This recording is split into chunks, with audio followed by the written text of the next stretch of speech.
नमस्कार दोस्तों, स्वागत है आपका आपके अपने चैनल एग्जाम फील स्टडी में। दोस्तों, आज के वीडियो में मैं आपको सामान्य विज्ञान भौतिक पर आधारित महत्वपूर्ण 50 क्वेश्चन करवा रहा हूं, जो आपकी आगामी लेखपाल की परीक्षा हो, वीडियो यूपी कांस्टेबल, एनटीपीसी, किसी भी परीक्षा के लिए ये सामान्य विज्ञान के क्वेश्चन ज़्यादातर आते हैं और ये सारे क्वेश्चन मोस्ट इंपॉर्टेंट हैं। वीडियो पूरा देखिए, इसकी बिल्कुल मत कीजिए। लेखपाल परीक्षा के लिए ये फास्ट रिवीजन है। सिर्फ 20 मिनट में मैं आपको 50 क्वेश्चन करवा रहा हूँ, वो भी बहुत महत्वपूर्ण क्वेश्चन है। दोस्तों, वीडियो शुरू करने से पहले एक रिक्वेस्ट है, अगर आप लोग हमारे चैनल पर पहली बार आए हैं तो सब्सक्राइब जरूर करें और बेल वाले आइकन को जरूर दबाएं।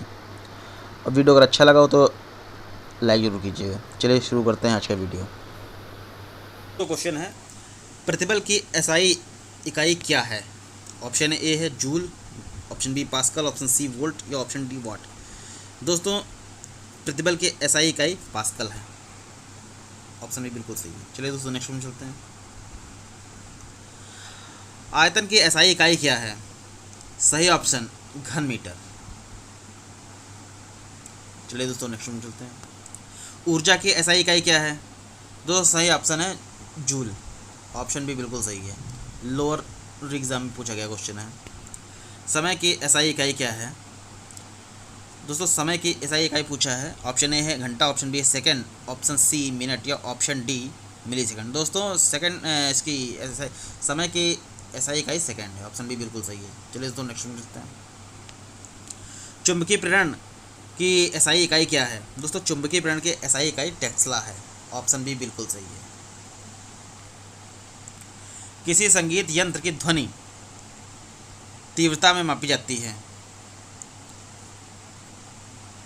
ऑप्शन है महो, ऑप्शन बी है हेनरी, ऑप्शन सी है लक्स या ऑप्शन डी डेसिबल। तो दोस्तों, इसका सही आंसर है डेसिबल। ऑप्शन डी बिल्कुल सही है।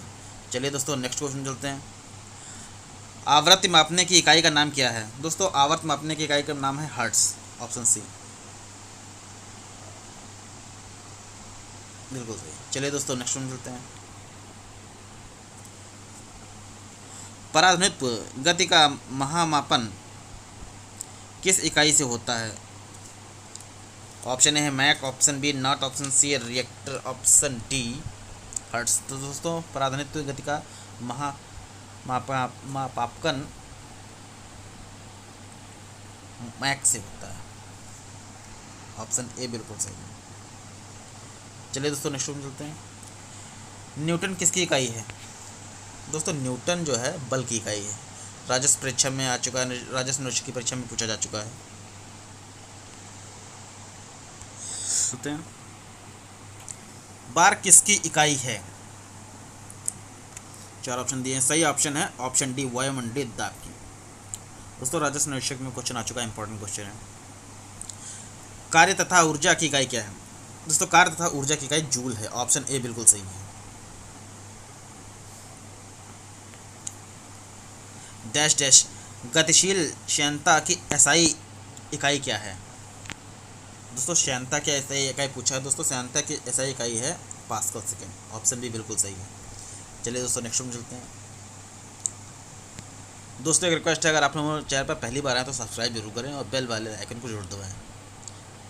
और अगर वीडियो आपको अच्छा लग रहा हो तो लाइक जरूर करिए। चलिए दोस्तों, नेक्स्ट क्वेश्चन है। निम्नलिखित में से कौन सी राशि का मात्रक जूल नहीं है? तो दोस्तों, सामर्थ्य की राशि का मात्रक जूल नहीं है। बाकी कार्य का जूल है, ऊष्मा का जूल है, यांत्रिक ऊर्जा का जूल है।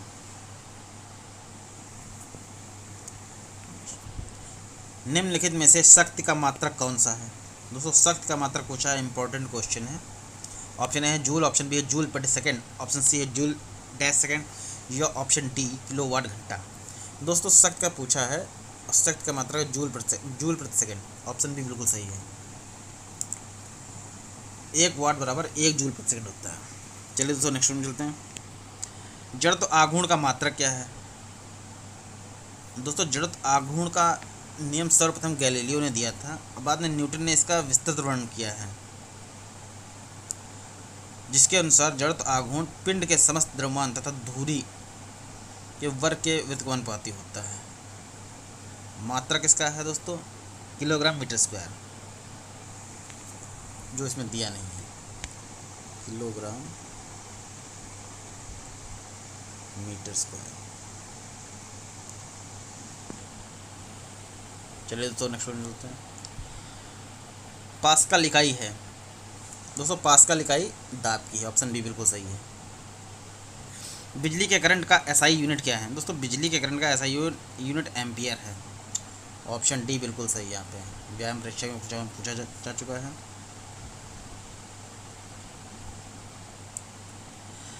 दबाव का एसआई यूनिट क्या है दोस्तों? दबाव का एसआई यूनिट पास्कल है। ऑप्शन सी बिल्कुल सही है। चलिए दोस्तों नेक्स्ट वन चलते हैं। फास्ट रिवीजन है दोस्तों, ऑप्शन पढ़ने की जरूरत टाइम लगेगा, इसलिए मैं सही ऑप्शन आपको बता रहा हूँ, जिससे जल्दी कम समय में ज़्यादा क्वेश्चन आपसे कवर हो जाएं। और इसी तरह में इसका सामान्य विज्ञान का ये भौतिक का पार्ट है, इसके बाद रसायन का पार्ट होगा, जीव विज्ञान का पार्ट होगा। 3 पार्ट होंगे इस दोस्तों में। माप इकाइयों की सीजीएस प्रणाली निम्नलिखित में से क्या परिभाषा है? सीजीएस की फुल फॉर्म दोस्तों से पूछा है। सही आंसर है सी से है सेंटीमीटर, जी से है ग्राम और एस से है सेकंड। ऑप्शन डी बिल्कुल सही है। चलिए दोस्तों नेक्स्ट वन चलते हैं। 1 वाट घंटा किसके बराबर होता है दोस्तों? 1 वाट घंटा पूछा है इसमें, और दोस्तों 1 वाट घंटा 3600 जूल के बराबर होता है। कार्य करने की दर को शक्ति कहते हैं। यदि कर्ता डब्लू कार्य टी समय कर देता है तो कर्ता की शक्ति W/T होती है। नेक्स्ट क्वेश्चन चलते हैं। 1 वोल्ट कितने बराबर होता है दोस्तों? 1 वोल्ट 1 जूल प्रति कूलाम के बराबर होता है। ऑप्शन बी बिल्कुल सही है। चलो, दूध की घनता मापने के लिए कौन सा उपकरण प्रयोग किया जाता है दोस्तों? दूध की घनता मापने के लिए लैक्टोमीटर का प्रयोग किया जाता है। ऑप्शन ए बिल्कुल सही है इसमें। और हाइड्रोमीटर का जो इसका प्रयोग होता है द्रवों की अपेक्षित घनत्व मापने के लिए किया जाता है। बैरोमीटर वायुमंडलीय दाब के लिए किया जाता है। और हाइग्रोमीटर जो है ये वायुमंडलीय आर्द्रता नापने के लिए किया जाता है। चलिए तो नेक्स्ट वन चलते हैं। रेडियोधर्मिता नापी जाती है। ऑप्शन ए है गिलर मूलर काउंटर, ऑप्शन बी है पेरोमीटर, ऑप्शन सी है कैलोरीमीटर, या ऑप्शन डी बैरोमीटर। तो दोस्तों रेडियोधर्मिता जो है गिगर मूलर काउंटर दोनों नापी जाती है। चलिए दोस्तों नेक्स्ट वन चलते हैं। आर्द्रता किस में मापी जाती है तो दोस्तों आर्द्रता हाइग्रोमीटर में नापी जाती है। ऑप्शन सी बिल्कुल सही है, हाइग्रोमीटर। और दोस्तों हाइड्रोमीटर में द्रव के अपेक्षित घनत्व नापा जाता है। बैरोमीटर में आपको बताया वायु दाब मापने के लिए होता है। और थर्मामीटर दोस्तों तापमान नापने के लिए होता है जो कार्बन। सागर की गहराई मापने के लिए कौन सा उपकरण इस्तेमाल किया जाता है? सही आंसर फेथोमीटर। ऑप्शन ए बिल्कुल सही है।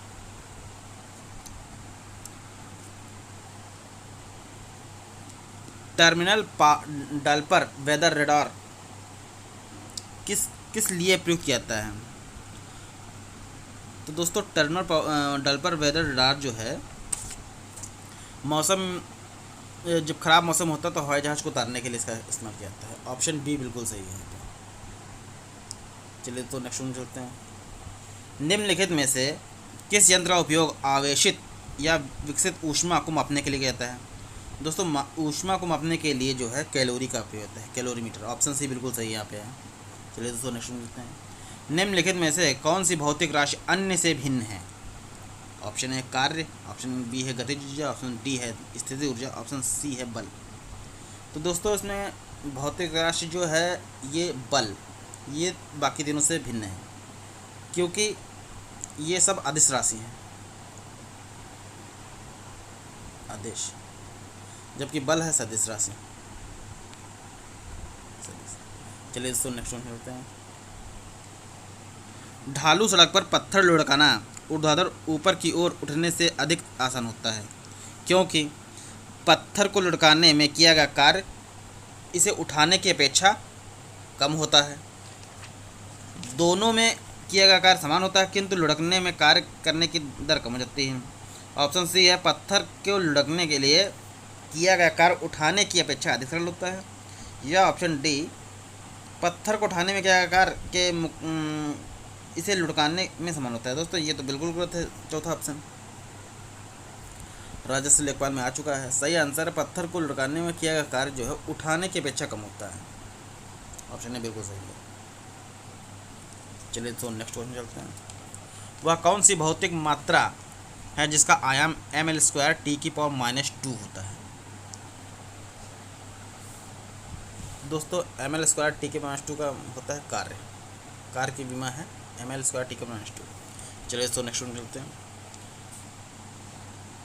माचिस की डिब्बी के सतह पर जब माचिस की तीली टकराती है तो ऊर्जा का कौन सा रूप एक चमकीली लौ के रूप में प्रज्वलित होने का कारण बनता है? दोस्तों ये जो है दोस्तों रासायनिक ऊर्जा का इसमें फंक्शन हो रहा है, क्योंकि स्थितिज ऊर्जा गतिज ये ऐसा कोई नहीं है। केमिकल होता है जो माचिस के उस पर ऊपर लगा होता है, और जब उस पर माचिस का बुरादा या जो उस पर मॉट लगा होता है रगड़ता है तो वो जल जाती है। मेन कारण रासायनिक ऊर्जा है इसका। चलिए तो नेक्स्ट में चलते हैं। नदी का बहता हुआ जल किस प्रकार का ऊर्जा संवहन करता है? दोस्तों नदी का जो बहता हुआ जल है ये गति संवहन करता है। ऑप्शन डी बिल्कुल सही है। चलिए दोस्तों नेक्स्ट क्वेश्चन चलते हैं। एक गतिशील बस के अचानक ब्रेक लगाने पर सवारी आगे की ओर झुक जाती है, यह किस नियम का पालन करता है? दोस्तों यह न्यूटन के प्रथम नियम का पालन करता है, क्योंकि न्यूटन का प्रथम नियम के अनुसार कोई भी वस्तु अपने प्रारंभिक अवस्था को बनाए रखती है जब तक उस पर दूसरा बल नहीं लगता है। इसी नियम के अनुसार गाड़ी चल रही है, आदमी बैठे हैं, इस पर कोई बल नहीं लगा, जैसे ही गाड़ी रुकती है तो एकदम से बल जड़त्व का नियम इसमें लागू होता है, आगे को रुकता है। ये न्यूटन का पहला नियम। चलिए दोस्तों नेक्स्ट क्वेश्चन चलते हैं। जेट इंजन किस घटना के आधार पर काम करता है? दोस्तों जेट इंजन जो है रेखीय संवेग के उस पर काम करता है, संरक्षण पर काम करता है। ऑप्शन बी बिल्कुल सही यहाँ पे है। चलिए दोस्तों नेक्स्ट में चलते हैं। विसर्पी घर्षण डैश डैश होता है। ऑप्शन है सीमांत घर्षण से थोड़ा अधिक, ऑप्शन सीमांत घर्षण से थोड़ा कम, ऑप्शन सी सीमांत घर्षण के समान, या ऑप्शन डी सीमांत घर्षण से कभी कम और कभी अधिक। दोस्तों विसर्पी घर्षण जो है सीमांत घर्षण से थोड़ा कम होता है। ऑप्शन बी बिल्कुल सही यहाँ पे। चलिए दोस्तों नेक्स्ट क्वेश्चन चलते हैं। घर्षण के संबंध में निम्नलिखित में से कौन सा विकल्प सही है? दोस्तों घर्षण गति का विरोध करता है, तो करता ही है गति का विरोध।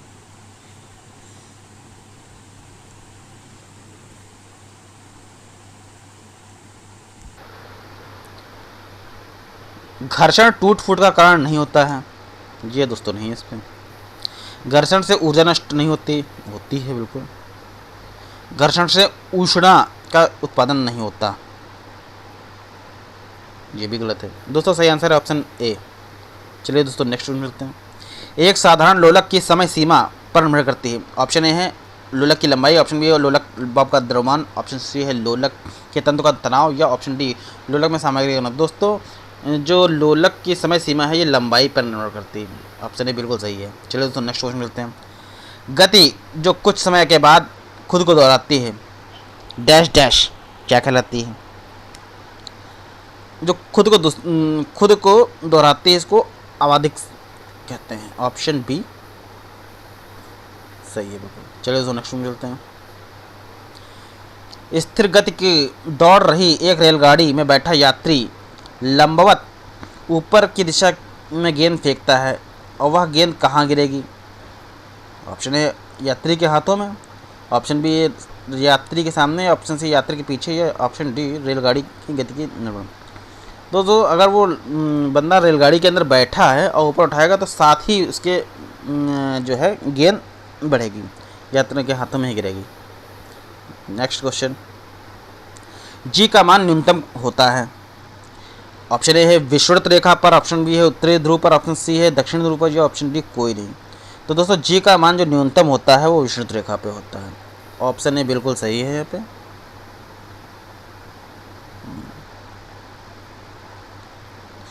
और दोस्तों इसका जो अधिक होता है वो उत्तरी ध्रुव पे होता है। चलिए दोस्तों नेक्स्ट में चलते हैं। जल स्थानांतरण के सिद्धांत की खोज का उसका प्रतिपादन इनमें से किसने किया? ऑप्शन है Newton, option B Archimedes, option C है चार्ल्स डाल्टन, या ऑप्शन डी केपलर। दोस्तों अमीन की परीक्षा में क्वेश्चन पूछा जा चुका है, सही आंसर है आर्किमिडीज। आर्किमिडीज ने जो है जल स्थानांतरण के खोज के सिद्धांत की खोज का प्रतिपादन किया था। नेक्स्ट क्वेश्चन, लोहे की एक छोटी गोली पानी में डूब जाती है जबकि जहाज पानी पर तैरता रहता है। यह सिद्धांत निम्न में से किस वैज्ञानिक के सिद्धांत पर आधारित है? दोस्तों मोस्ट इम्पॉर्टेंट क्वेश्चन है।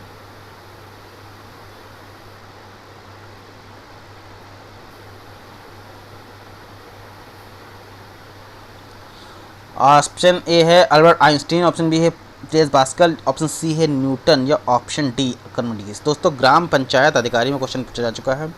लोहे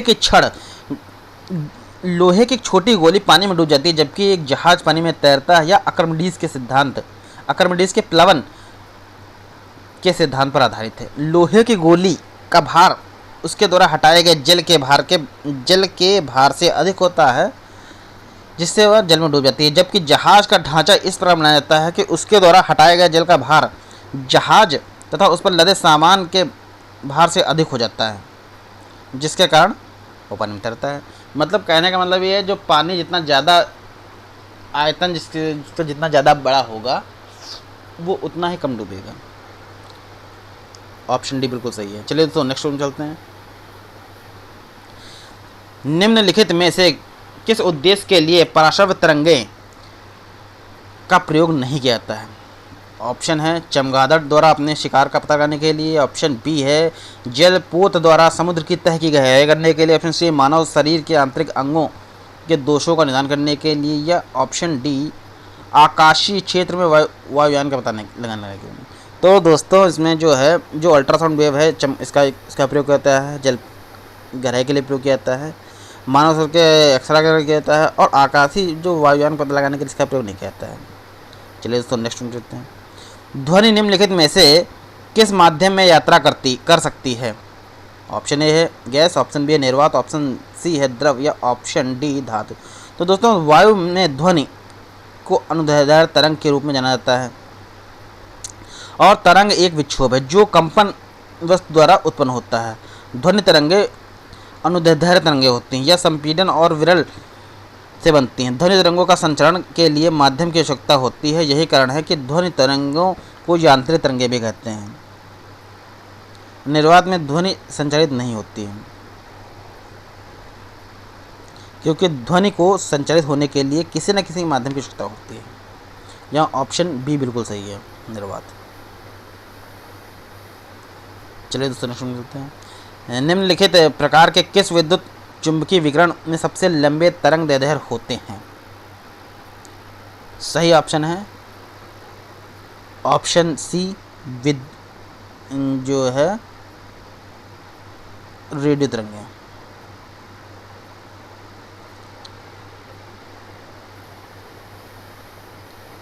चलिए दोस्तों नेक्स्ट क्वेश्चन करते हैं।